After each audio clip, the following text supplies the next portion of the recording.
जे आहेत तो तत्व बाधित होत होता उद्या होणार. त्याच कारणामुळे सगळे जे इलेक्शन्स आहेत त्याचे जे निकाल आहेत ते 21 तारखेला घोषित होतील.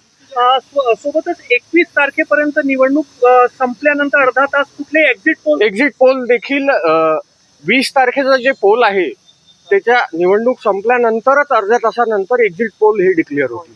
आणि मॉडेल कोड ऑफ कंडक्ट जो आहे आचारसंहिता ही सुद्धा 20 तारखेपर्यंत कंटिन्यू राहील.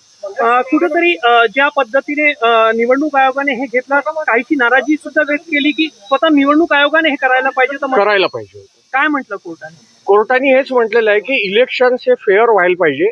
त्याच कारणाकरिता ह्या सगळ्या गोष्टी त्यांनी पोस्टपोन केलेल्या आहेत. या सगळ्या गोष्टीमुळे election would be materially affected. तर त्याच्यामुळे सगळ्यांचे निकाल सगळ्यांचं काउंटिंग हे 20 तारखेच्या पोल नंतर होईल. इलेक्शन कमिशन कडून काही वकील उपस्थित झाले तर त्यांनी काय तर्क मांडला आणि त्याबद्दल काय कोर्टाने म्हटलं. इलेक्शन कमिशन तर्फे त्यांनी पत्र दिलं की जे काउंटिंगचं आहे त्याच्या संदर्भात पत्र दिलं होतं.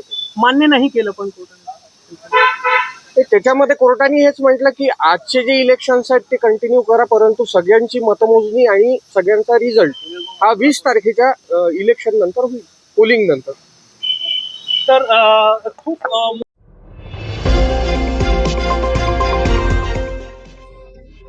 Junjar Jonta News, not just talk but talk of Patla.